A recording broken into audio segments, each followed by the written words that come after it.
the Emperor of Mankind, revered by his followers as the God Emperor, Master of Mankind, or simply the Emperor, and known among the forces of chaos as the False Emperor or Corpse Emperor, is the immortal, perpetual and psyker who rules the Imperium of Man. Within the imperial cult, he is worshipped as the father, guardian, and divine protector of humanity. To the chaos gods and daemons of the warp, he is the anathema, the purest embodiment of order and the greatest adversary of chaos in existence. The Emperor is, and always has been, the most powerful human psyker ever born. For over 10,000 standard years, he has remained motionless upon the golden throne of Terra. Once a living man, his decaying form now survives only through the arcane mechanisms of the throne and the immense psychic power sustained by the daily sacrifice of thousands of souls. At the end of the Horus Heresy, he chose to give up his mortal life to save humanity, ensuring its survival against ruin. To humanity's vast multitudes, he is no less than a god, and under his imperium, the species remains the most dominant and widespread in the galaxy.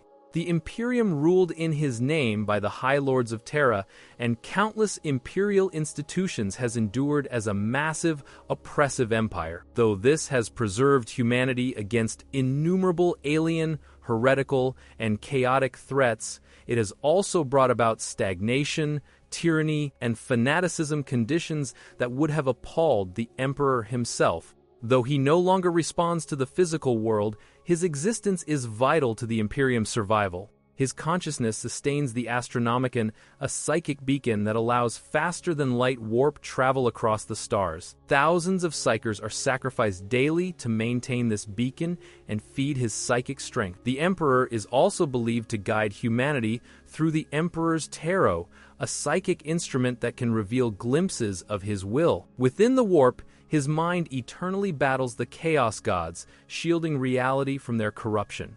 Humanity's collective faith in his divinity stands as its strongest bulwark against the darkness that surrounds it. The Emperor's origin lies in the prehistoric age of Terra. He is the reincarnation of all the ancient human shamans mystics who were the first psykers. In that age, the warp was still calm, and these shamans could reincarnate after death. But as humanity grew and the warp became turbulent, their souls began to be devoured by daemons. Facing extinction, all the shamans gathered in a grand conclave and chose a single path: to sacrifice their bodies and unite their souls into one being, a new man. Together they drank poison, and their combined essence merged in the warp, purifying itself into one soul. A year later, a child was born among Neolithic farmers in Anatolia, the being who would become the Emperor. His immense psychic power altered his body, making him immortal and impervious to demonic corruption. For 38,000 years, the Emperor wandered the earth, guiding humanity's development. He appeared throughout history as teacher, warrior, prophet, and king, shaping civilization from the shadows. Sometimes he ruled empires. Other times, he worked as an unseen advisor or sage. Through millennia, he taught government, technology, agriculture, and peace, yet even his wisdom could not erase the violent instincts within the human heart. As humanity advanced, the warp grew ever more disturbed by the extremes of emotion feeding it. The Emperor saw that the chaos powers were awakening. Despite his efforts to guide humanity toward enlightenment, war, ambition, and pride persisted. Porn rose first amid endless bloodshed. Tsiench followed through deceit and ambition. Nurgle awakened through despair and plague. By the Middle Ages, 3 chaos gods had reached full power. The fourth, Slaanesh, remained dormant, awaiting the fall of the Eldari. Realizing the growing peril, the Emperor resolved to lead humanity openly. He knew that only through unity and discipline could the species endure. When the dark age of technology gave way to chaos and uncontrolled psykers heralded the age of strife, he prepared to act. At last, following the birth of Slaanesh and the end of the warp storms that had isolated the Sol system, the Emperor judged that the time had come to reveal himself. The long-hidden guardian of humanity would finally rise to guide his species toward a unified future or watch it vanish amid the endless horrors of the galaxy. However, the above account is now considered largely apocryphal. In truth, the Emperor's origin and history prior to the start of his attempt to unify Terra during the Unification Wars is largely mysterious and unknown, though his immortality as a perpetual and extraordinary psychic abilities still define him. The first mention of the Emperor by that name in imperial records is when he began the unification of Terra at the end of the Age of Strife in the late 29th millennium. Horus once mentioned that the Emperor lived in Anatolia in his own childhood. When describing his own first meeting with the Emperor, it is known that he had been born an immortal, perpetual, and ancient even before his ascension to the Golden Throne over 10,000 Terran years ago. The Emperor is the new man, the first and greatest of the new mutant subspecies of human psychers. He is also the collective reincarnation of the extinct shamans, wizards, and wise men who had guided primitive humanity during prehistoric time. As the Emperor grew older, his powers began to manifest themselves and become more potent, and he gradually remembered his thousands of past lives, adding all of their knowledge and experience to his own. One account of the Emperor's origin goes so far as to say that he had mortal brothers and sisters and claims that he was born in the 8th millennium BC. In a primitive Proto-Hittite Neolithic village along the banks of the Sakarya River in Anatolia. While he was still an adolescent, the Emperor's father was murdered by his uncle. While preparing his father's body for a primitive funeral ritual, he received a clairvoyant vision of how his father had been murdered.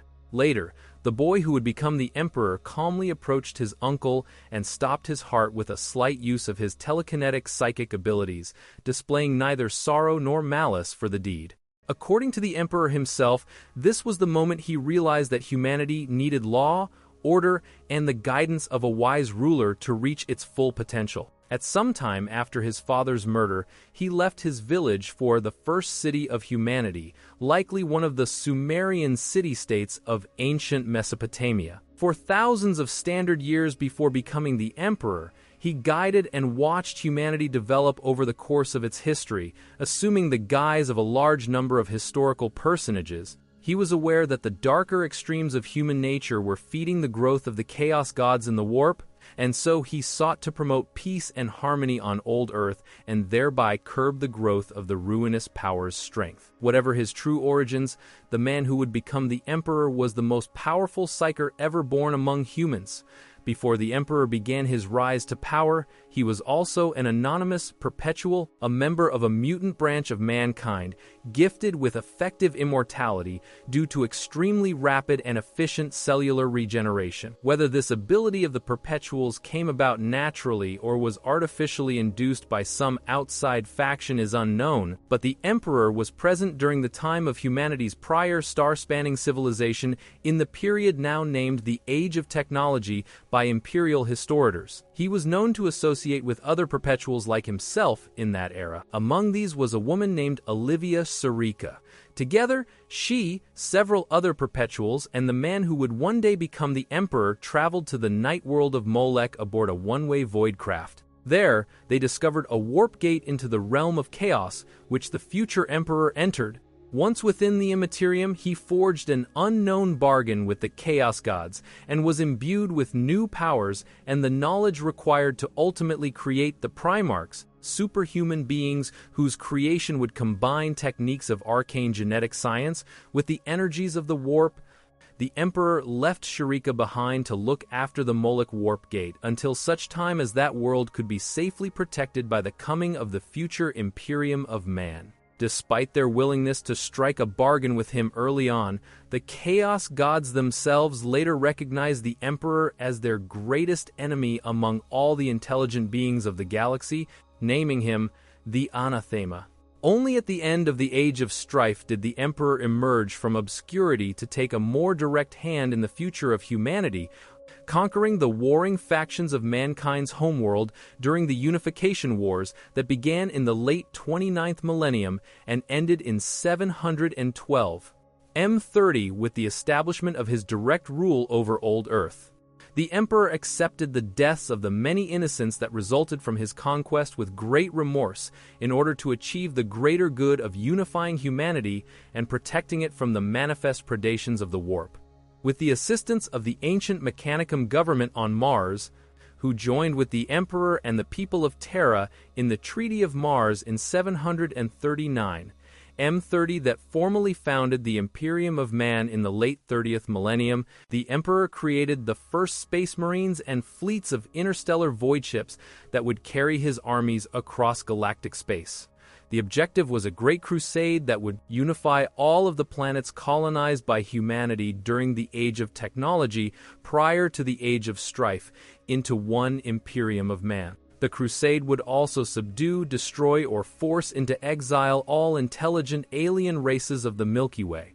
The galaxy was to become the imperial domain, the manifest destiny of humanity. Using the knowledge he had bargained for with the dark gods on Molech, the Emperor during the Unification Wars also created with the aid of the scientists of his biotechnical division the 20 superhuman Primarchs from whom the Space Marines' gene seed was later developed, using his own DNA as the foundation of their undifferentiated genomes.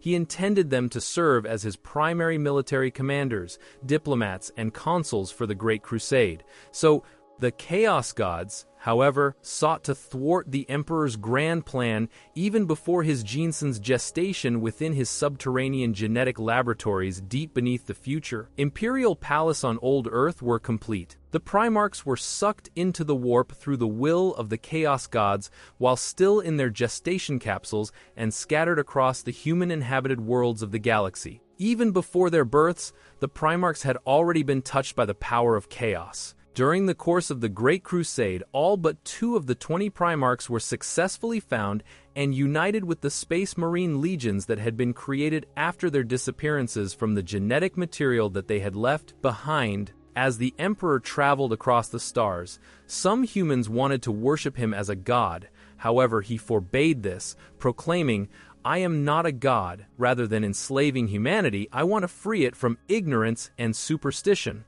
However, Lorgar, the Primarch of the Word-Bearers Legion, desperate to find some outlet for his belief that humanity must have a god to worship to be truly whole, gave in to the constant whispers of the Chaos Gods and, after corrupting his legion to their service, sent his first chaplain Erebus to poison the minds of the other Primarchs and their legions. Just as the Imperium had reached its apex in the first decade of the 31st millennium, the Emperor's most trusted son, Primarch Horus of the Luna Wolves Legion, later renamed the Sons of Horus, fell to chaos as a result of his own pride, need, and ambition. Horus betrayed the Emperor, and along with fully half the Space Marine legions and Imperial Army regiments, initiated a massive civil war for control of the galaxy. This rebellion is known to history as the Horus Heresy. Though the Emperor ultimately defeated Horus during the traitor legion's assault on Terra, he was all but slain in the battle after suffering a crippling loss of limbs and mortal systemic damage. Only the life-supporting Golden Throne has sustained his living corpse in a kind of stasis, neither dead nor truly alive. Trapped within his prison of flesh, only the Emperor's mind is allowed to wander free within the Immaterium, still seeking to protect and guide humanity to an increasingly distant, better future. The man who would later become known as the Emperor of Mankind first appears in Imperial records as just one of the many warlords struggling for control of Terra during the later part of the Age of Strife in the early 29th millennium. Beginning at that time, and with the aid of his great friend and collaborator Malcador the Sigillite, the Emperor undertook a series of military campaigns against all the other techno-barbarian warlords on the planet that would collectively later become known as the Unification Wars. During these conflicts, the Emperor employed several military formations, such as Unto One, Howl Unto One, the warriors of the unit designated Geno 5-2 Chiliad, who would go on to serve in the Imperial Army.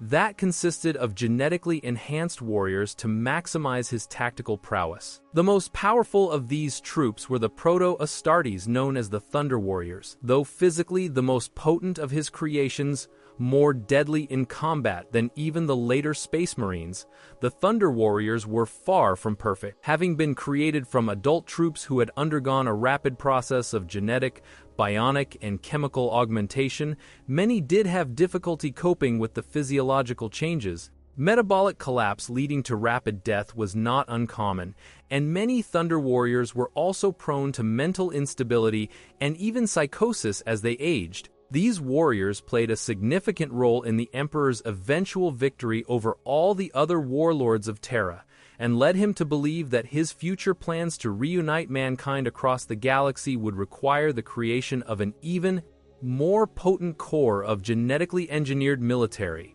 commanders, and warriors. Following the Battle of Mount Ararat in the Kingdom of Urartu, which was said in some sources to be the last battle of the Unification Wars, the unity of Old Earth was at last achieved after standard centuries of blood, loss, and fire. With this victory, the planet and population of Terra were at last unified under the single rule of the Emperor. But to make his dream of reuniting all of humanity within a single galaxy-spanning empire possible, the Emperor knew that he would have to make some difficult, even immoral decisions. Their purpose having been achieved, the Emperor ordered all of the remaining Thunder Warriors to be liquidated. Their imperfections and propensity for mental decay rendered them a dangerous group of warriors to leave alive in a time of peace. They needed to be removed to make way for their eventual successors, the Primarchs and the Space Marines. In truth, the Emperor was right to be worried about his creations. Another source claims that even before the Unification Wars had ended, the Thunder Warriors at last realized that their creator had cursed them with short lifespans as a result of their imperfect genetic augmentations, and turned upon him for what they saw as his betrayal. It was a cadre of several hundred custodians, even then believed to have been commanded by the legendary Constantin Valdor, and accompanied by several thousand prototype Astartes of the I Legion of the newborn Space Marines that stood in the Emperor's defense, carrying out a merciless culling of the obsolete and rebellious Gene soldiers. Though some Thunder Warriors successfully escaped the cull, however it happened, the vast majority of those who survived the Unification Wars died at the hands of their own allies. Individually or in small groups, like the self-stylized Date-Tar Thunder Warriors present during the Cerberus insurrection of the early Great Crusade era, some Thunder Warriors would survive, living mostly anonymous and miserable lives amongst the population of Terra, all honors of the past forsaken, always fearful of being discovered. Fortunately for these survivors, the Imperium, believing them all dead, never truly sought to hunt them down, as all efforts were by now concentrated on the progress of the Great Crusade. Official Imperial propaganda proclaimed that the Thunder Warriors had heroically died to the last man during the Battle of Mount Ararat, the greatest of their number, Eric Tyrannus, surviving just long enough to raise the Emperor's banner when victory and unity was achieved. But the Emperor could not wipe away the stain entirely, for several Thunder Warriors managed to escape what they called the culling, including Eric Tyrannus, who would yet have a role to play in the fate of the Emperor's realm. With the unification of Terra achieved, the Emperor next set in motion his plan to defend and better humanity across the galaxy by unifying those lost bastions of mankind scattered across the myriad stars under the aegis of the newborn Imperium. This extraordinary undertaking would become known as the Great Crusade. The Emperor prepared extensively for the Great Crusade in the years after unity was achieved on Terra. He created the special Astro-Telepath core to link his eventual interstellar dominion together through the use of telepathy, and engineered the creation of the Astronomicon. This was a supremely powerful psychic navigational beacon powered by the Emperor's own will and psychic abilities that would allow simplified and safer interstellar travel through the warp across far greater distances than before. Chief amongst his designs, however, was the creation of new legions of transhuman, genetically engineered warriors, the logical extension of the gene troopers already under his command, though they would be far superior to the gene-enhanced troops of the Imperial Army he had used during the Unification Wars. The Emperor first undertook the Primarch Project, the creation of 20 superhuman infants whose genomes had been designed using his own genetic code as the foundation, who were intended to mature into powerful generals and statesmen for his armies. The Primarchs would be beings of such great mental and physical superiority that nothing merely human could stand against them. To enhance the Primarchs beyond the capabilities that even genetic engineering allowed, however, the Emperor also drew upon the powers of the warp he had learned at Molech to enhance his creations, imbuing them with nearly godlike levels of charisma and capability, but also unintentionally making them susceptible to corruption by the entities of the warp. However, this plan went awry with the intervention of the ruinous powers, who feared that the Emperor's designs to unite and improve humanity might succeed too well, vastly increasing the hold of order over the universe and diminishing their own strength. It is for this reason that all of Daemonkind refers to the Emperor as the anathema, the embodiment of the metaphysical opposition to chaos. While accounts vary as to exactly what happened, the end of the Emp tale is always the same. The Primarchs were cast into the warp in their gestation chambers from beneath the Himalaya mountains in the Emperor's gene labs, despite the multiple psychic wards the Emperor had laid down upon the laboratory, and thought lost. In the aftermath of these events, the Emperor conceived a new plan. Using genetic samples that had been derived from the Primarchs' genomes, he created a caste of warriors who would possess some of the same superhuman qualities of the Primarchs and himself. These successors to the genetically enhanced human warriors of the Unification Wars era were the Legiones Astartes, the Space Marine legions of the first founding. After their creation, the Emperor led the 20 Space Marine legions, all of their Astartes originally recruited from Terran-born adolescent males, in their first missions to give them experience in war and diplomacy through the reconquest of the rest of the Sol system. The Space Marines drove alien slavers from the moons of Saturn and Jupiter and, most importantly, achieved peace and the eventual integration of Imperial Terra with the ruling Mechanicum of Mars. This crucial military and political alliance, formalized in 739 M30 with the signing of the Treaty of Mars, provided the Emperor with much of the technological means and material required to extend his crusade into the stars. At the same time, the alliance formalized the creation of the Imperium of Man and established the imperial bureaucracy on Terra, integrating the Mechanicum as one of the myriad organizations that comprise the newborn Adeptus Terra, the massive government of the Imperium, the future priesthood of Earth.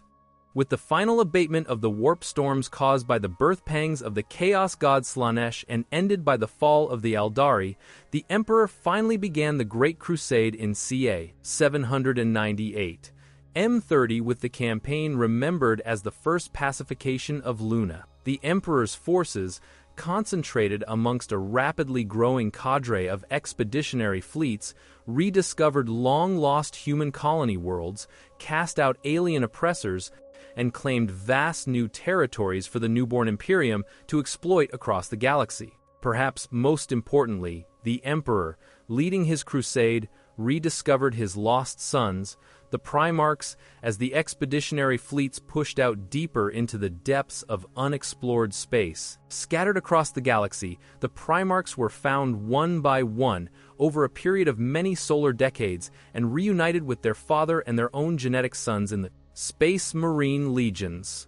All were placed in command of the Astartes legions created from their respective gene seed and played a major part in forging their father's Imperium. Together, they brought thousands of worlds into imperial compliance, establishing the rule of the Imperium over these worlds and inculcating in them the values of the imperial truth, a materialist, atheistic faith in reason, science and technological progress that rejected all the vestiges of human irrationality and superstition, including all forms of religious faith. Only by promulgating the doctrines of the imperial truth did the emperor believe he could begin to weaken the hold of the need for faith and the other irrational aspects of the human mind that birthed and sustained the power of chaos in the warp. The emperor himself declared that mankind would never be free to progress and advance to its destined position as the preeminent intelligent species in the Milky Way galaxy until the last stone from the last church was cast down onto the last priest. He had already purged ancient Terra of all its ancient religions and superstitious beliefs by the time the Great Crusade began, even going so far as to personally witness the destruction of the final church on Terra's ancient soil after engaging its resident holy man, Uriah Olather, in a battle of ideas, wit, and dogma. The imperial truth also held that humanity was the species which should rightfully rule the galaxy, since its physical form was both the most pure and all of the other intelligent alien races, such as the Aeldari, had already tried and failed to maintain galaxy-spanning civilizations. Now it was humanity's turn to find a place amidst the stars. As almost all intelligent alien species encountered by mankind had either proven to be irrevocably hostile to humanity or presented a future threat to human dominance and exploitation of the galaxy, xenospecies were generally to be exterminated outright if they presented the slightest threat or obstacle to the Imperium. The Emperor believed the imperial truth needed to be brought to all the worlds of humanity, peacefully at first, but imposed by war if necessary, because the Emperor believed that true unity was the only way for humanity to survive and prosper in the face of a very hostile universe. If this required the unfortunate use of force against those who refused to understand this necessity, then so be it. Just as he had during the Unification Wars, the Emperor again lamented the loss of innocent lives and the curtailing of individual freedoms that the fleets of the Great Crusade sometimes trod upon, but he could see no other way to safeguard humanity and weaken the endless corruptive power of the ruinous powers at the same time. While the imperial truth upheld the light of reason and science, it did have one unbreakable prescription. Men must never develop machines capable of true thought, what scientists had once called artificial general intelligence. The Emperor remembered that it was the great war fought by humanity against the thinking machines known as the Men of Iron that had helped to destroy mankind's last united interstellar civilization at the end of the dark age of technology, and he had no desire to see the human race repeat its past mistakes. As such, when the expeditionary fleets of the Great Crusade encountered advanced human civilizations in the dark of space that had developed artificial general intelligences, these worlds' populations were simply exterminated outright as potential dangers to the entire body politic of the newborn Imperium. Additionally, there was an increasing concern as the Great Crusade progressed about the use of psychic sorcery by agents and warriors of the Imperium. The Emperor was the most powerful human psyker to have ever lived, but he was deeply ambivalent about the growing spread of the mutant psyker genes through more and more of the human population. He rightly believed that most of mankind was not yet evolved enough, either physically or spiritually, to truly control the great power of the warp or avoid the corruptions and temptations offered by its more malevolent denizens. More and more often during the progress of the imperial conquest of the galaxy, the Imperial Army and Space Marines would make planetfall, only to find that the populace were enthralled to mysterious powers and unnatural mystics called sorcerers. These people were essentially members of chaos cults who would resist the forces of the Emperor with sorcerous, psychic powers granted them by demonic entities from the warp. These psychic powers were also very akin to those used by the Thousand Sons Legion of Primarch Magnus the Red. The Thousand Sons had come under intense criticism for their use of sorcery by Primarch Mortarion of the Death Guard Legion, who knew by his own personal experience with sorcerers on his homeworld of Barbarous the dangers to be found in anything spawned from the warp, and Lemon Russ of the Space Wolves Legion, for whom any battle fought through sleight of hand, clever deceit, or any trick other than straight physical combat was by definition dishonorable. Russ found the Thousand Sons' use of sorcery distasteful in the extreme. It was Rus who fought the hardest for the Imperium to ban the use of psychic powers after his own experiences during several campaigns of the Great Crusade where his space wolves had fought beside the Thousand Suns. The schism grew so great that it threatened the very stability of the fledgling Imperium, and so the Emperor himself called for an imperial conclave to resolve the issue once and for all. Both sides of the debate over the use of psychic abilities arrived at the world of Nicaea determined to present their views, with the Emperor as the arbiter enthroned above the dais in an ancient amphitheater that seated tens of thousands where the conclave was held.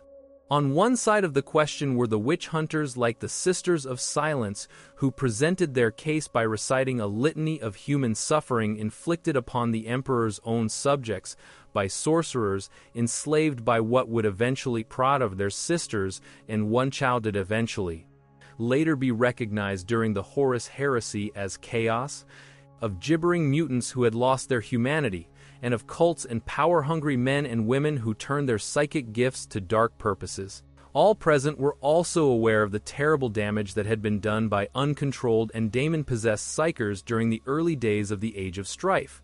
On the other side was a powerful advocate for the continued use of sorcery, Primarch Magnus the Red. His very presence frightened many, but he began to speak with the great charisma that only a Primarch could wield. His argument was that no knowledge was tainted in and of itself, and no pursuit of knowledge was ever wrong so long as the seeker of that truth was the master of what he learned, rather than its pawn. He spoke with finality that his Thousand Sons Astartes had mastered their knowledge of sorcery, and that there was no knowledge too labyrinthine for them to grasp or that they could not master to serve humanity rather than enslaving it. Magnus called on the Emperor not to ban the use of psychic abilities, but to contribute to further research into their usage so that they might be harnessed more fully for the betterment of humanity and the Imperium. Magnus had spoken passionately with great power, and the participants at the Council of Nicaea became even more divided. While they had strong arguments in their favor to justify their anti-psyker position, the witch hunters could not effectively match Magnus's persuasiveness. The tension could easily have been cut with a knife when a group of Space Marine librarians approached the dais. The Emperor acknowledged them with a nod, and all present fell silent. Among the group were some of the greatest librarians of the Space Marine legions. They formed a semicircle around the dais to indicate that they spoke as one voice, but it was a young librarian epistolary who spoke for the group. A psyker, he proposed, was like an athlete, a gifted individual whose native talent must be carefully nurtured. Psychers were not innately evil in themselves, but, like any tool, could be used for either good or evil purposes. Sorcery, however, was the knowledge of how to wield psychic powers that had to be sought for, even bargained for with the foul entities of the warp. No one could be truly sure who or what had benefited in the deal. The librarians proposed that all psychers be strictly educated by the Imperium with the express purpose of using their abilities to serve mankind. This should become an immediate imperial priority. The practice of sorcery would forever be outlawed as an unforgivable offense against humanity and the worst kind of heresy. The Council of Nicaea was also the trial of Magnus the Red, for he was accused of sorcery and of introducing sorcerous practices to the Space Marine legions through his lead role in the institution of the Corps of Librarians. As the evidence of Magnus's continued practice of sorcery became apparent, the Emperor barely contained his wrath as he pronounced judgment on the Primarch of the Thousand Sons. The Emperor had entrusted his son years before to obey his bidding and forswear the use of such occult practices because of the dangers inherent to the warp. He had entrusted only Magnus with the true secrets of the warp to which only they remained privy, but now it appeared that his son had disobeyed his edicts and at the very least dabbled in the occult and the forbidden black arts of psychic sorcery. The confrontation between father and son is recorded in the Grimoire Hereticus. The Emperor's judgment at the Council of Nicaea proved severe, largely as a result of his anger at Magnus. The Emperor rejected the librarians' proposed compromise outright. With the exceptions of navigators and astropaths who were properly trained, controlled and sanctioned by the Imperium and were necessary to its continued existence, the Space Marine legions were no longer to employ psychers within their rank. He commanded that the Primarchs were to close their legion's librarius departments forthwith, and not to indulge the undoubted psychic talents of those Astartes who possessed the gift. All existing Space Marine librarians were likewise forbidden to make use of their abilities and were to return to duty as line warriors. The Council's rulings also created a new position amongst the Space Marine legions, the Space Marine Chaplain, to uphold the Imperial truth and help maintain the purity of an Astartes legion's dedication and fidelity to the Emperor's command. The Emperor ordered Magnus once more to cease the practice of sorcery and incantation, and the pursuit of all knowledge related to magic. Magnus, of course, did not like the idea, and he remained bitterly opposed to the decision made at Nicaea. But in the end, he bent his will to his father, the Emperor, and agreed to obey, though the machinations of the ruinous powers would ultimately lead to a far darker fate for Magnus the Red and his 1,000 sons. The edicts of Nicaea stood largely untouched for the next 10,000 standard years as the primary imperial policy regarding human psychic mutation. Only the edict against the use of librarians within the ranks of the Space Marines and later the Astra Militarum would be reversed as a result of the Horus Heresy, as that terrible civil war made clear to the rulers of the Imperium after the conflict that Astartes and other sanctioned psychers were essential to combat the power of the forces of chaos.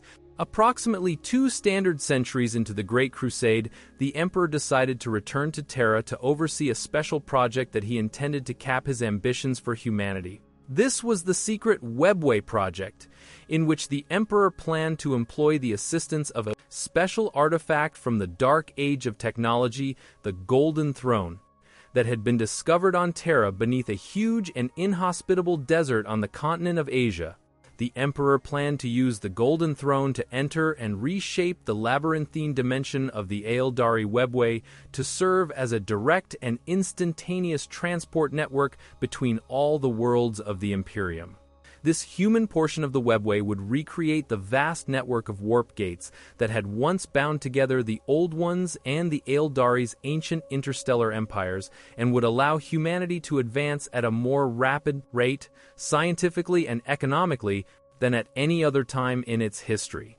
The Webway was a far more efficient means of travel and most importantly bypassed the depredations of chaos within the warp that represented a constant hazard of death or spiritual corruption to human, faster-than-light space travel. The ultimate objective of the Webway project was for the Emperor to completely sever humanity from the need for the warp in its entirety. This would further deprive chaos of its power to corrupt and destroy and weaken the psychic emanations that powered and sustained the chaos gods through the protective psychic wards that shrouded every Webway corridor. All these benefits would come as the Emperor guided his species within the protective embrace of the Webway in its evolution into a fully psychic race. This would assure its ascendancy on the galactic stage beyond what even the lost Aeldari Empire had once managed to achieve and unleash a golden age of human civilization unlike any before known. A human-dominated Webway would also truly unite the Imperium, preventing mankind from ever again being divided by time and great distance. But this project would require all of the Emperor's considerable attention and had to be pursued in secret lest the Aeldari or other opponents of the project learn of it and seek to stop it before his efforts could come to fruition. The Golden Throne had been built during the Dark Age of technology to allow human access to the Webway and took the form of a heavily mechanized throne created from an unknown type of psychically reactive gold-complected alloy that was suspended over a pair of massive doors composed of the same golden alloy. These doors acted as the portal to the Webway and were supposedly large enough for a Warhound-class Scout Titan to walk through upright. The Golden Throne was originally located in the subterranean depths of the Imperial Palace, where the Emperor's gene laboratory complex had once stood, an area known as the Imperial Dungeon. Hundreds of red-robed Mechanicum tech, priests and servitors toiled in the Imperial Dungeon, as the Emperor sat upon the Golden Throne and used his immense psychic powers to hold the portal into the webway open for his workers, who constructed a new section of the labyrinth dimension intended to connect Terra to the rest of the largely abandoned transdimensional transport network. Because the webway had been constructed from a psychically resistant material intended to protect it from penetration by the entities of the warp, and humanity did not possess the technology required to replicate it, the Emperor had to personally shield the new human-built sections of the webway from warp incursions. This required him to remain on the Golden Throne continuously and was the reason why he had been forced to leave the Great Crusade in the hands of his Primarchs and return to Terra to oversee the project personally. As such, following the extraordinary victory of Imperial forces over the greatest Orc encountered by the Imperium to that time during the Ullanor Crusade, the Emperor decided that he was no longer directly needed to command the efforts of the Great Crusade. To this end, the Emperor placed Horus, his favored and most talented son, in charge of the military advancement of the Great Crusade in his stead. Horus was foremost amongst the Primarchs and was the first rediscovered by the Emperor on the dying world of Chthoniya that lay so close to Terra that warp drive was not needed to reach the planet. Horus was the only Primarch to serve in the Great Crusade alongside his father for many solar decades, and was the most highly honored of the Emperor's sons, the Primarch he most trusted and most loved. The two had fought together at the forefront of the early Great Crusade. The Emperor had protected Horus during the Siege of Rylus, while Horus repaid the favor during the Battle of Goro. During the Battle of Gyros Thravian, the Emperor slew the mighty Orc warboss Garkul Blackfang after it had held off 3 of his Primarchs. With such a history between them, the Emperor felt Horus was the man to lead the Great Crusade in his absence. Granting Horus the unique title and rank of War Master, the Emperor declared that the time had come for his sons to show him what great leaders they were. Turning his back on direct military matters, the Emperor created the Council of Terra, the precursor of the Senatorum Imperialis, the imperial tithe, and expanded the civil governing and bureaucratic bodies of the Imperium like the Adeptus Administratum, before retiring in seclusion beneath the Imperial Palace to begin work upon the Golden Throne and the Webway project.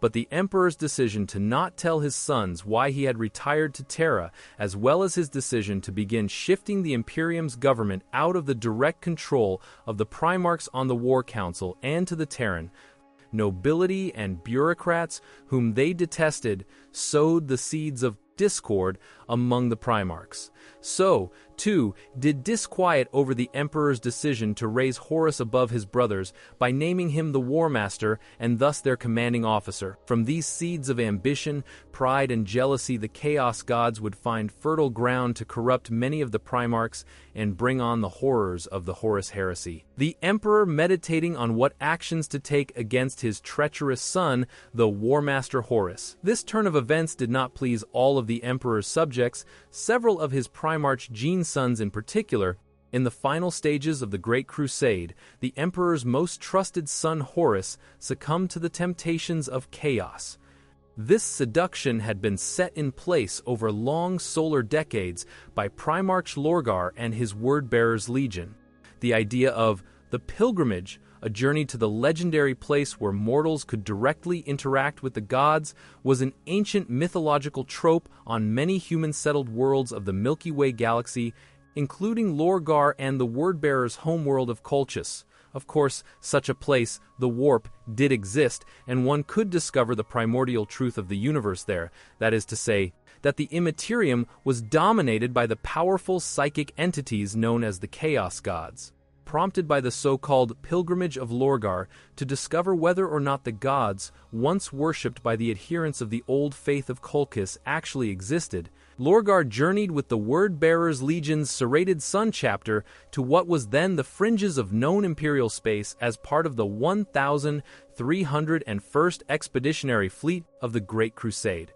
At this time, Lorgar had not yet fallen to the corruption of chaos, though he had turned against the Emperor of Mankind as a deity no longer worthy of his worship after the Emperor and the Ultramarines had personally humiliated him and the entire Word-Bearers Legion on the world of 43 Terran years before the start of the Horus Heresy. The Emperor had come to Hur personally with his regent, Malcador the Sigillite, after ordering the Ultramarines to destroy the Curian city of Monarchia, where the Emperor was worshipped as a god as a result of the teachings of the Word-Bearers. He made his displeasure known to Lorgar about the Word-Bearers spreading the religion of Emperor worship to every world they brought into the Imperium, in direct contravention of the atheist philosophy of the Imperial truth.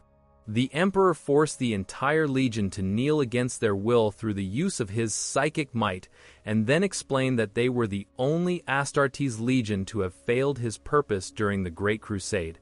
After this humiliation, Lorgar, on the advice of his first captain Corferon and the Word-Bearer's first chaplain Erebus, both already corrupted by chaos, decided to undertake a pilgrimage to discover if the gods worshipped by the ancient old faith of Colchis were real and worthy of the Word-Bearer's faith and allegiance. Lorgar believed that the Emperor was wrong to condemn humanity's natural instinct to seek out the divine as an unworthy superstition, and he intended to discover if there were truly deities worthy of mankind's respect. To this end, though Lorgar no longer had any love or loyalty for the Emperor, he and his X-17 Legion rejoined the Great Crusade, but did so only for their efforts to serve as a front for their pursuit of the pilgrimage. The Word-Bearers were also accompanied on this pilgrimage by 5 members of the Legio Custodes, who had been set by the Emperor to watch over everything the Word-Bearers did to prevent them from falling back into error. The Word-Bearers' pursuit of any scrap of information that could be found on the primordial truth or the nature of the place where gods and mortals could mingle ultimately led the 1,301st Expeditionary Fleet to the Cadia system, near the largest warp storm in the universe, later known to the Imperium as the Eye of Terror. The Expeditionary Fleet's master of astropaths advised Lorgar that unusual voices in the warp were heard in the vicinity of the Great Warp Rift. Voices that spoke directly to the Primarch as well, which were the voices of the chaos entities within the Immaterium. It would be in the Cadia system that Lorgar would learn that his suspicions had been correct and that all of the religions across the galaxy that possessed so many similarities to the Colchisian Old Faith were not coincidences, but expressions of worship in the universal truth that was the existence of chaos. The decision was made to hold orbit over Cadia and for the 1,301st Fleet's elements to make planetfall on the unknown world, designated as 1,301-12. The landing force was comprised of Imperial Army, Word-Bearers, Legio Custodes, and Legio Cybernetica elements. The landing party, led by Lorgar, was greeted by a large number of barbaric human tribes described as dressed in rags and wielding spears tipped by flint blades, yet they showed little fear. Most notable were the barbarians' purple eyes, which reflected the color of the Eye of Terror itself in the spectrum of visible light. Despite the custodian Vendatha's protests and requests to execute the heathens, the Word-Bearers approached the natives. A strange woman emerged from the crowd and addressed the Primarch directly, calling him by name as Lorgar Aurelian and welcoming him to Cadia. This woman, the Chaos Priestess Ingethel of Cadia, would ultimately lead the Primarch down a path of spiritual enlightenment that actually marked the beginning of Lorgar's fall to heresy and chaos. Later, Ingethel would initiate a ritual that would see her transformed into the Daemon Prince, known as Ingethel the Ascended, and then lead the 1,301st Fleet scout vessel Orpheo's Lament into the Eye of Terror. Within the Eye of Terror, the Serrated Sun chapter of the Word-Bearers Legion witnessed the failure of the ancient Eldari Empire firsthand in the form of the Crone worlds that had been scoured of all life that littered the Eye's region of space. In Jethal, of course, lied to the word-bearers about how the chaos god Slaanesh had truly been born and warned that the Eldari had failed as a species and suffered the fall because at the moment of their ascension they were unable to accept the primordial truth, that is to say, worship chaos. They gave birth to a god of pleasure, yet they had felt no joy at her coming. Their new god, Slaanesh, had awoken to consciousness in the 29th millennium to find its worshippers abandoning it out of ignorance and fear, and from the Prince of Pleasure's grief was born the endless storm of the Great Eye, the Eye of Terror, an echo of the birth screams of the Eldari's new and rejected god. The nature of the primordial truth was revealed to the word-bearers in the ashes of the Eldari Empire, and Ingethel warned them that in order for humanity as a species to survive, they must not commit the same sins the Eldari did and must instead accept the worship of chaos. The surviving space marines of the word-bearers' serrated sun chapter eventually returned to Cadia and related to Lorgar all that had happened and all that they had learned within the Eye, the true place where mortals and gods could meet. Following his own subsequent visit into the Eye of Terror and his acceptance by the Chaos Gods as their new mortal champion, Lorgar ordered a cyclonic bombardment of the planet. This wiped out the original Cadians and left the planet abandoned so that no others could stumble upon the secret of the primordial truth that had been entrusted to him alone by the Chaos Gods. However, the planet's extremely strategic location meant that it would prove useful to the Imperium, and in the 32nd millennium Imperial colonists were dispatched to resettle the world, becoming the ancestors of the later population of Cadians. Perhaps as a result of the Eye of Terror's proximity, this later population of Cadians also soon developed the unusual violet-colored eyes that had marked the first human inhabitants of the planet. This truth of chaos's existence changed Lorgar and the word-bearers forever as they were exposed to the ruinous powers of chaos and slowly corrupted, the first of the Legiones Astartes to worship the chaos gods and become traitors to the Emperor in their hearts. Lorgar and the word-bearers spent the remaining years of the Great Crusade attempting to enlighten humanity about the true spiritual nature of creation, ultimately resorting to manipulation and deception to sway 9 of the Primarchs to the cause of chaos as their gods demanded, the most notable being the War Master Horus. When it became clear that humanity could not be enlightened by chaos without first being forcibly weaned at a great price in blood from the Emperor's false imperial truth, Lorgar willingly helped orchestrate the events of the Horus Heresy itself. To this end, Lorgar used his legion's first chaplain Erebus as his agent. Erebus stole a chaos-infected blade, known as a Kinnebrock anatheme, from the branch of humanity called the Interrex during the Luna Wolves' brief contact with that technologically advanced offshoot of mankind.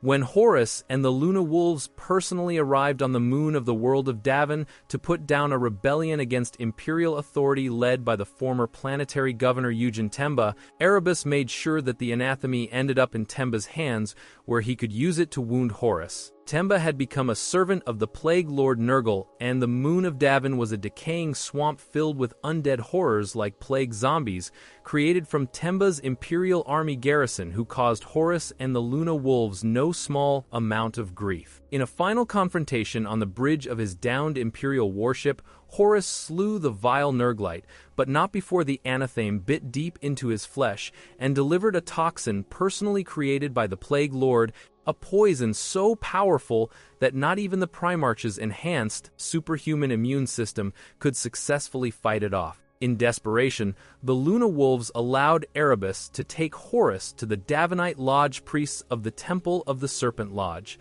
a temple dedicated to chaos on Davin, who promised that they could heal the War Master. During his healing, the War Master's spirit was actually sent into the Immaterium to meet with the ruinous powers with Erebus as his guide. Drawing on the Primarch's own untapped subconscious wells of ambition and jealousy over his father's seeming abandonment, Horus was shown a vision granted by the ruinous powers. This falsely revealed that the reason the Emperor had left the Great Crusade and returned to Terra was so that he could attempt to reach godhood, abandon all his sons and betray the imperial truth's promise to enlighten humanity and free it from the shackles of false gods and organized religion. Believing this vision of the future, which ironically was actually a vision of the Imperium that would only come to pass because of his betrayal of the Emperor, Horus saw it as his duty to save the Imperium of man from such a fate and turned on his father. He accepted the assistance of the ruinous powers in their guise of chaos undivided in return for his rebellion against the Emperor. Having corrupted fully half of the Space Marine legions to the service of chaos, Horus then led them against the Emperor and plunged the fledgling galactic empire into a colossal civil war that lasted for 7 standard years and began with the terrible betrayals of the loyalist forces during the battles of Istvan III and Istvan V. This conflict, known to later generations as the Horus Heresy, became the most terrible in human history, and billions perished as the traitor legions tore apart the empire they had helped to forge.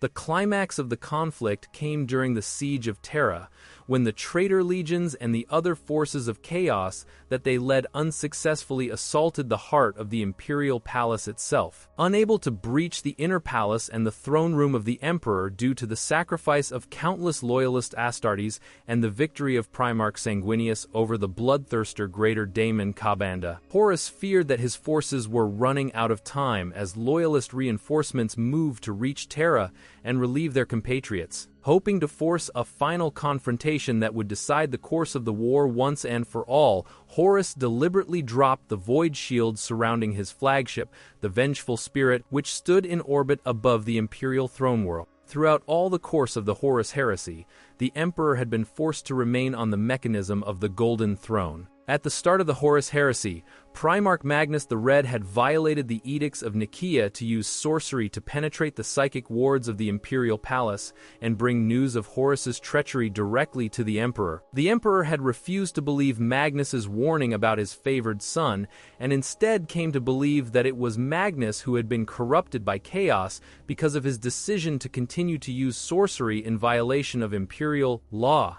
The Emperor had dispatched Lemon Russ and his Space Wolves Legion to bring Magnus back to Terra to account for his actions, but Horus tampered with the Emperor's orders. Horus's message to the Wolf King so enraged Lemon Russ against his sorceress brother that he ordered the Space Wolves to launch an all-out assault on the Thousand Suns Legion's homeworld of Prospero. This assault, remembered as the Fall of Prospero in 004, M31, ultimately led to the fall of the Thousand Suns and Magnus to the service of the Chaos God Siench in order to save both themselves and all the knowledge they had collected over the centuries. At the same time, Magnus's spell to penetrate the Imperial Palace's psychic wards had also badly damaged the Webway project, allowing hordes of daemons to gleefully punch through the Emperor's weakened psychic shield and assault the thousands of Mechanicum workers constructing the human portions of the Webway. The Legio Custodes and the Sisters of Silence were forced to fight a desperate battle to prevent the daemons from pouring through the portal generated by the Golden Throne and into the dungeon of the Imperial Palace itself. While the Imperial forces were ultimately successful in fighting back the demonic assault, only the Emperor was psychically powerful enough to keep the portal closed and the daemons trapped within the human-constructed webway. With his attentions consumed by this crisis, the Emperor left the management of Horus's rebellion to Malcador, the Sigillite, and Primarch Rogel Dorn of the Imperial Fists Legion. During this time, the Emperor engaged in telepathic communications with the low-ranked astropath Kai Zulain, who had been granted a precognitive vision of the Horus Heresy's conclusion and the Emperor's terrible fate at the hands of his best-loved son. During their psychic communications, the Emperor revealed he not only had already known what his ultimate fate would be, but had come to accept it as the price of the failure of his ambitions for humanity. Later, Corvus Corax, the Primarch of the Raven Guard Legion, deeply distraught over the almost complete annihilation of his legion during the drop site massacre on Istvan V, came to the Imperial Palace and demanded an audience with the Emperor.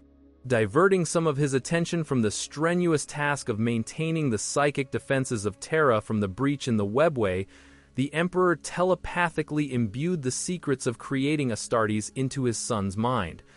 Corax then began rebuilding the Raven Guard, using these techniques to rapidly accelerate Astartes' development. though his efforts were ultimately corrupted by the insidious actions of the Alpha Legion. The Raven Guard would remain one of the so-called shattered legions throughout the rest of the heresy and would play little further part in its outcome. After 5 standard years of protecting the human homeworld from the consequences of Magnus's webway breach while seated on the Golden Throne, the Emperor began to exhibit the first signs of physical fatigue. As the psychic strain worsened, his nose would sometimes bleed, and this image would be projected even in the telepathic visions he sent to his Legio Custodes custodian tribune Ra Endymion. After sensing the birth of the powerful daemon Draxnian in the warp, the Emperor knew the war within the webway was reaching its climax and the ultimate fate of humanity would soon be decided. He ordered the Sisters of Silence to gather 1,000 psychers across the galaxy and sacrifice them to the Golden Throne. This allowed the device to be powered for a single solar day without the Emperor's presence, and he used that time to plunge into the webway and rescue the retreating Imperial forces. After sweeping aside the demonic hordes, he confronted Draxnian and sealed it into the body of Ra Endymion, telling his loyal custodian to run as far as he could into the depths of the webway in order to keep humanity safe from the daemon's influence. Afterwards, the Emperor was forced to seal the webway portal on Terra by again becoming a prisoner to the operation of the Golden Throne. The Emperor lamented to his followers that his great work was ruined and maintained that now that the Webway project had failed to become a reality, humanity was doomed to the same fate as the Aeldari, ultimate extinction at the hands of the forces of chaos. Though the Emperor already knew through his prescient visions that Horus would be defeated at his hands, another Chaos Lord would soon take his place as the War Master of Chaos and seek to continue his mission to destroy the Imperium. To the shock of his custodian Diocletian Koros, the Emperor declared the Imperium of Man to ultimately be doomed, whether it was in a single standard year or 10,000, and for the first time admitted that even he did not know what to do to save mankind from extinction. As a result, as the Horus Heresy reached its climax with the traitors' assault on Terra itself 7 standard years after the start of the War Master's drive on the throne world, the Emperor was forced to remain on the Golden Throne at all times, save for the few moments when Malkador the Sigillite, the Regent of Terra, and the second strongest human psyker could take his place. When the Emperor learned of Horus's action in lowering his flagship, the vengeful spirit's void shields during the final hours of the siege of Terra, he realized that his treacherous son was actually offering an invitation to battle. The Emperor believed he had to take the war to Horus to put an end to the terrible conflict once and for all. He had Malkador the Sigillite take his place upon the Golden Throne to protect Terra from a demonic assault through the Imperial Webway portal that lay below the throne, and prepared a strike team of Astartes to face the War Master on his own ground. The last act of the bloody treachery of the Horus Heresy was played out above Terra, as the Emperor led a desperate assault of Imperial fists and Blood Angel Space Marines against Horus's chaos-corrupted flagship, using teleporter technology to make their way aboard. Primarch Sanguinius also accompanied the assault force, but the War Master's command over the powers of chaos caused the attackers to be split up and teleported to random locations throughout the massive warship. Sanguinius reached Horus first, and met him in a mighty battle that resulted in his own death at his brother's hands, but not before the angelic Primarch managed to create a small gap in the War Master's Terminator armor. The Emperor eventually managed to make his way to the battle barge's bridge. Though the Emperor was a being of unfathomable psychic and physical might, Horus had become a being of monstrous strength, bloated with the combined powers of all 4 Chaos Gods, the true champion of Chaos Undivided, even as the Emperor remained the galaxy's ultimate champion of order. The two champions engaged one another in a tragic battle of father and son, as Horus mortally wounded the Emperor, tearing off one of his arms and shattering his internal organs, largely because the Emperor still loved Horus and could not bring himself to use the full extent of his psychic abilities to destroy his son. At the critical point in the battle, a lone Legio Custodes warrior who had accompanied the Emperor entered the battleship's bridge. Having successfully caught up to his master, Horus flayed him alive with but a look, using the potent powers of chaos sorcery that he now commanded. In that instant of Horus's pure cruelty and casual disregard for human life, the Emperor finally realized how truly far his favored son had fallen into the grip of the ruinous powers, and how humanity would suffer and ultimately be destroyed under his rule. The sacrifice of the custodian bought the Emperor the time he needed to deliver a finishing blow to Horus. With iron resolve, he gathered the full strength of his mind at last and delivered a massive psychic attack through the chink in Warmaster's Terminator armor that killed Horus almost instantly and obliterated his very soul from the warp so that the Chaos gods could not resurrect their champion. In his final moments before the Emperor unleashed his final attack to blot Horus's soul from existence, the corrupting powers of chaos briefly relinquished their hold on the Warmaster's soul, and the Emperor sensed the return of his son's sanity in the seconds before his consciousness was utterly obliterated.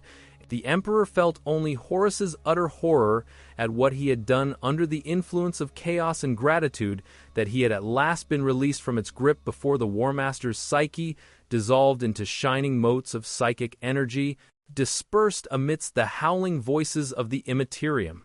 It was in this battered and bleeding state that the Emperor was found by Rogel Dorn, the Primarch of the Imperial Fist's Legion who had accompanied the assault force onto the vengeful spirit. Dorn returned with the Emperor to the Imperial Palace, where Malkador the Sigillite simply crumbled to ash upon relinquishing his place upon the Golden Throne. The Sigillite's body and mind had been burned out by the strain of holding the Golden Throne's portal closed for the time that the Emperor had been aboard the Warmaster's flagship. The dying Emperor quickly dictated plans to Dorn for the modification of the Golden Throne into an arcane life support machine that would sustain his remaining cells in an undying state between life and true death for over 10,000 Terran years, and he was subsequently interred in this altered version of the Golden Throne. The throne's mechanisms would also allow the Emperor to maintain the beacon of the Astronomicon and battle the influence of the Chaos gods in the warp so long as his mind was empowered and sustained with the psychic energies of 1,000 psychers every day, preventing a demonic incursion on Terra and helping to sustain mankind against Chaos's corruptive influence throughout the galaxy. His strength rapidly failing, the Emperor had only enough time to give his final, brief instructions to Rogel Dorn before the Golden Throne's modified mechanisms were activated, and he was placed within an unending stasis for more than 10,000 standard years.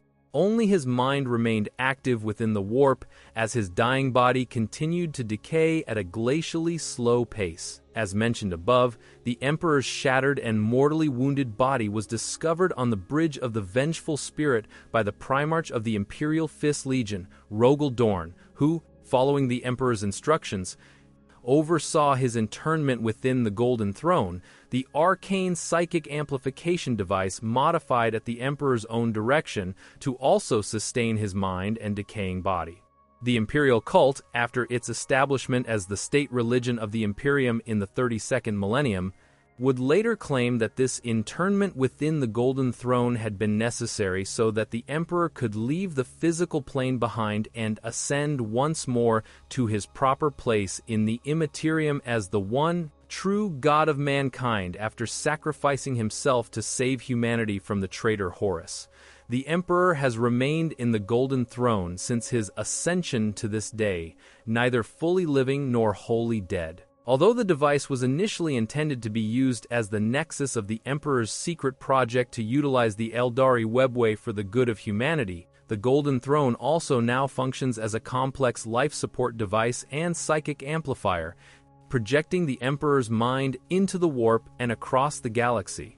The Golden Throne itself lies in the Sanctum Imperialis, the Great Hall at the heart of the Imperial Palace, guarded by the Companions of the Emperor, a special and highly elite bodyguard contingent of the Adeptus Custodes.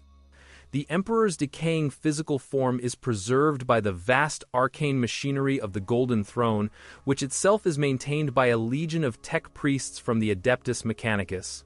His psychic essence is spread out across the whole of the galaxy through the warp, watching over as much of humanity as he can manage in his current depleted state in order to keep the ruinous powers at bay. The Golden Throne is also connected to a massive psychic beacon known as the Astronomicon, which makes faster-than-light travel possible for Imperial starships outfitted with a warp drive by generating a telepathic signal by which the specialized mutant psychers known as navigators are able to navigate through warp space. The Astronomicon signal is originated and directed by the Emperor's mind, but is amplified and powered by a choir of 10,000 human psychers.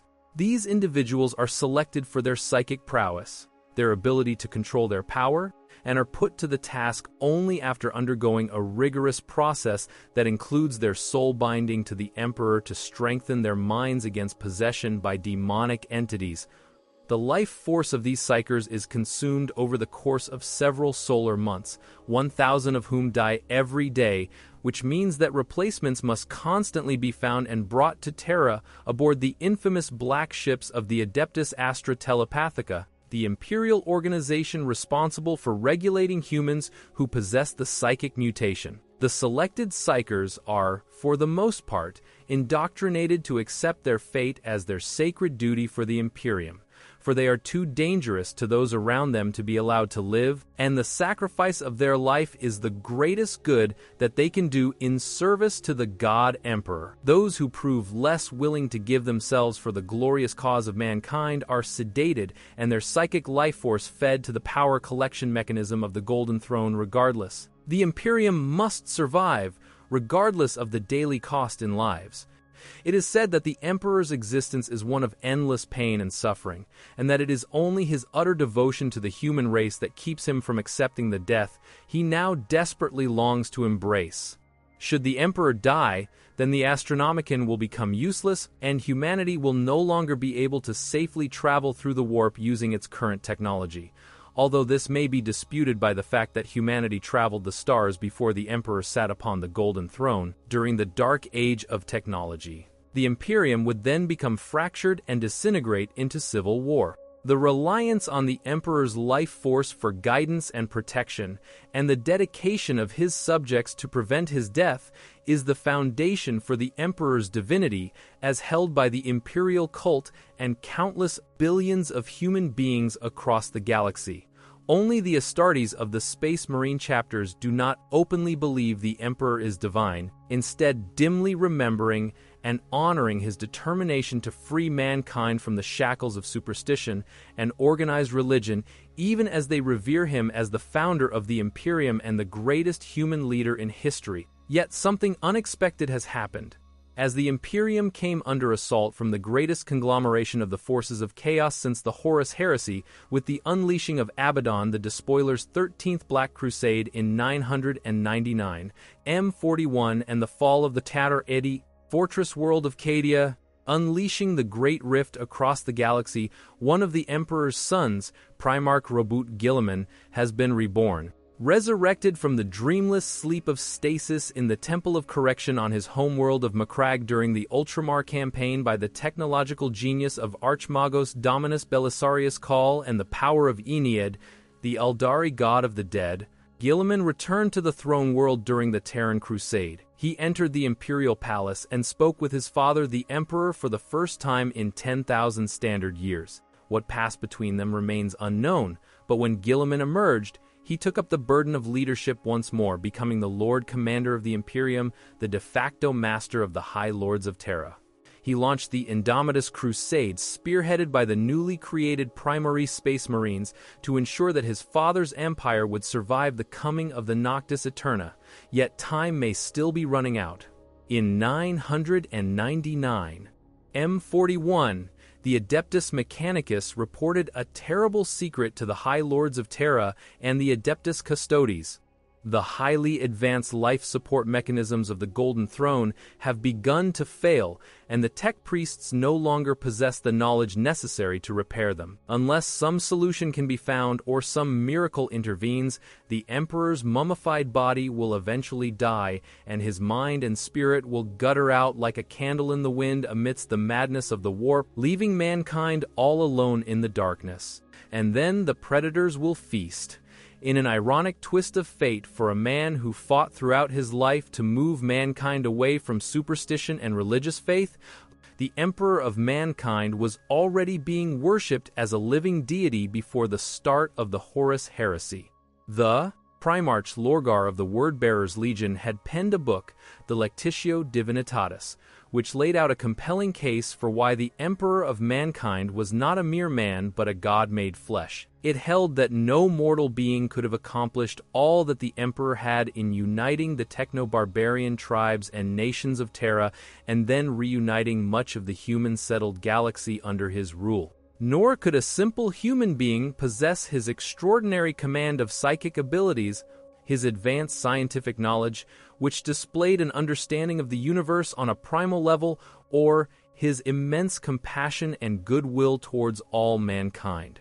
The argument proved persuasive, and before the Great Crusade had even ended, a number of different cults dedicated to emperor worship had already sprung up, using the Lectitio Divinitatis as their sacred book and often adopting the name of the tome for the name of their faith. The worship of the emperor as a god was strictly forbidden under the doctrine of the imperial truth and was a serious crime, the same crime that ultimately led to the humiliation of Lorgar and his word-bearers upon the world of Kur, and their turn towards the worship of the chaos gods, instead to meet their need for faith.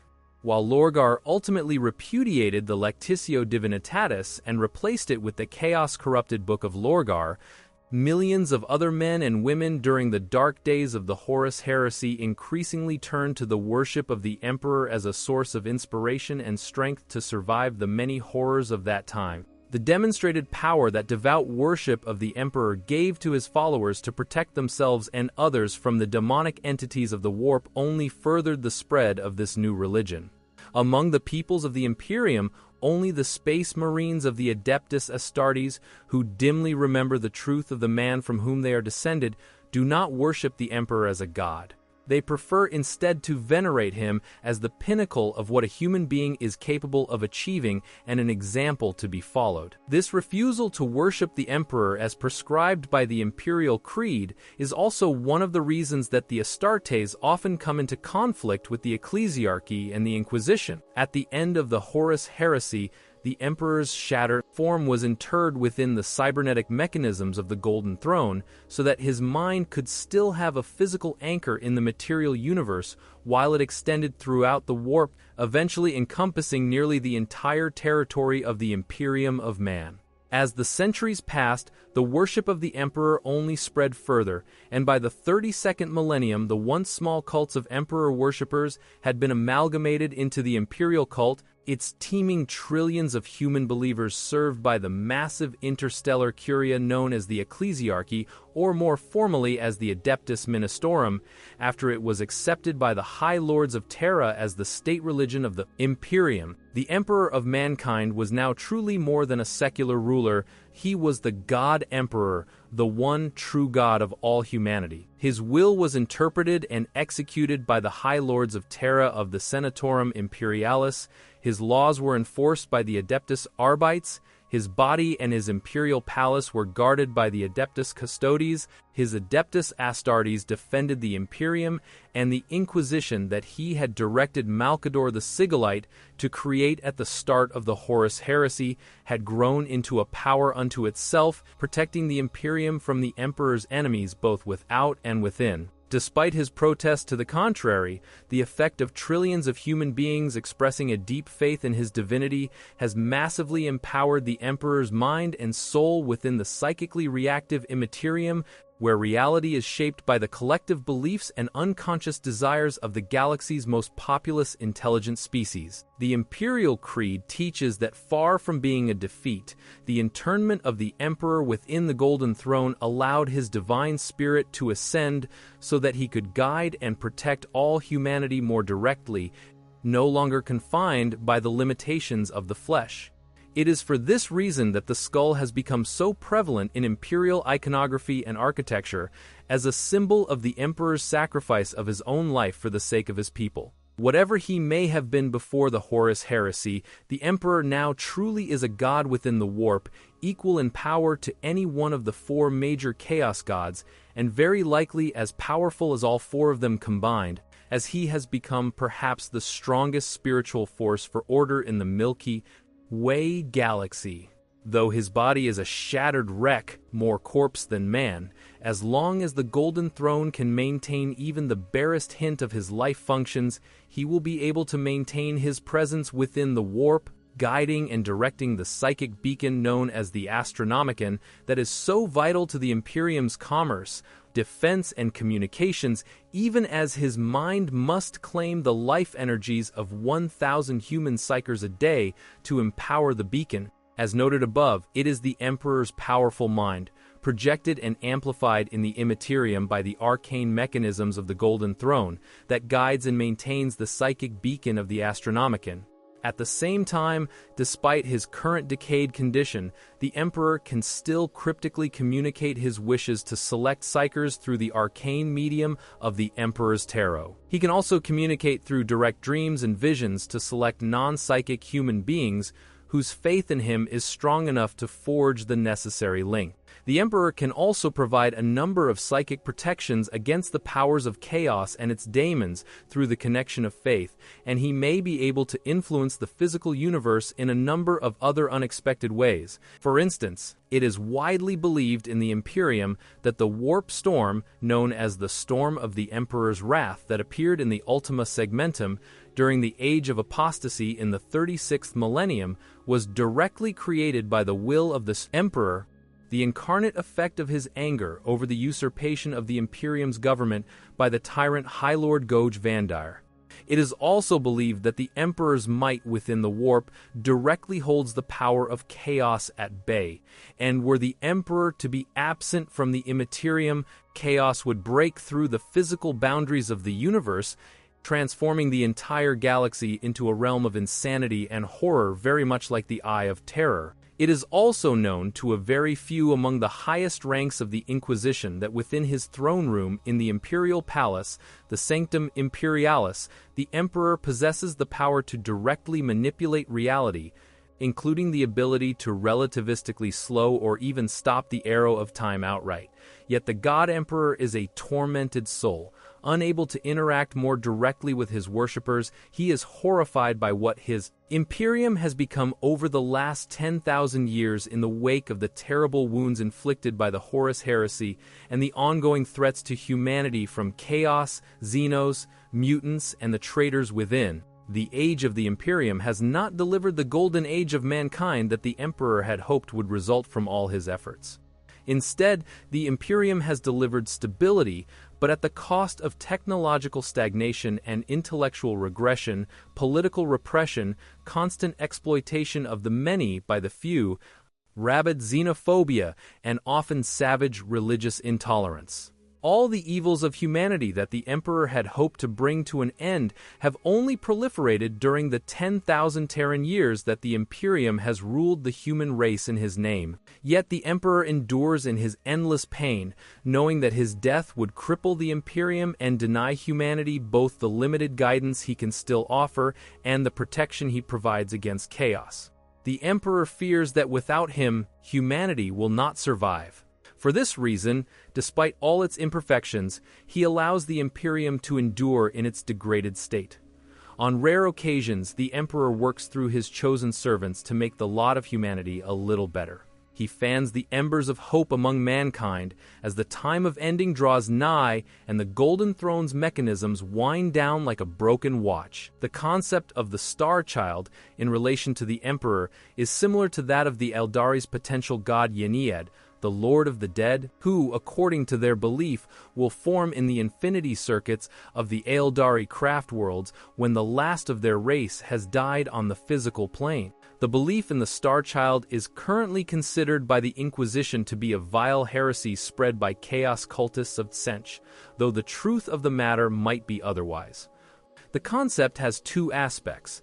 The first is that the Emperor's soul exists in the warp, where it will form a new entity upon the Emperor's death, the Star Child, who will become the Emperor Reborn, And the second is that the Emperor during his long life on Terra has many living descendants. Over the almost 50,000 years, the Emperor walked hidden among mankind. He formed many families and fathered many children. His male descendants have inherited direct portions of the Emperor's genome, and they are immortal like their father, though unlike him, they are sterile in every case. His female descendants are simply normal human women, though they may exhibit potent psychic abilities, particularly forms of precognition. Unlike the Emperor, who is the greatest psyker ever born in the galaxy, the Emperor's scions are actually psychic blanks or nulls, possessing no presence in the warp. As a result, they are both undetectable by psychic means and cannot be affected in any way by psychic or sorcerous powers.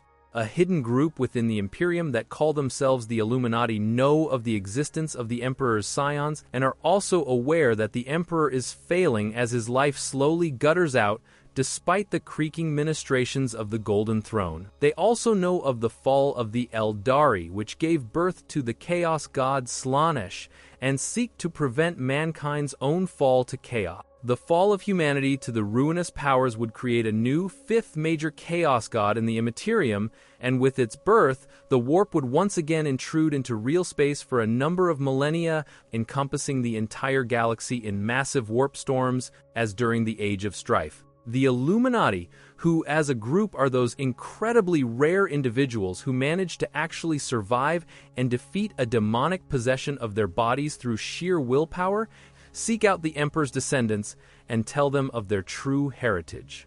With the realization that this knowledge brings, the biological sons of the Emperor then become known as the Sensei.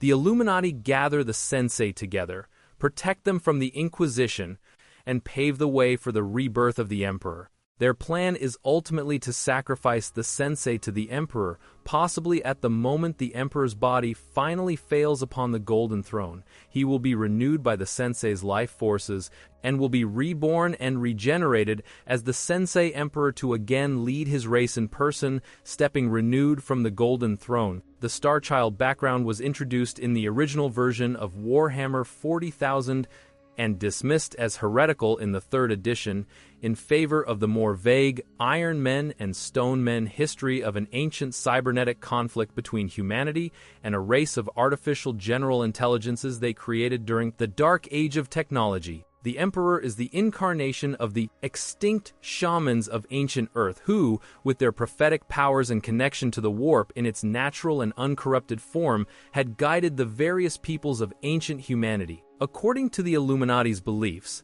after Horus rebelled and mortally wounded, the Emperor's physical body during their final battle aboard his battle barge, the Vengeful Spirit, the Emperor's body and soul could no longer remain as one. His soul melted into the Immaterium, and only a tiny core of the Emperor's humanity remained whole. This spark of the Emperor's soul was like a small child in a tiny reed boat adrift in the chaotic eddies of the warp. Since the Emperor's soul survived, there was a possibility that his whole essence could be reborn into the physical world once more in a new physical body. In the same way, the ancient shamans died together to reincarnate as the single man who would become the Emperor. The Emperor's death could herald the birth of a new savior for humanity. That time would lie far in the future, when mankind's collective desire for a new savior would strengthen the core of the Emperor's soul in the warp and rekindle it to new life.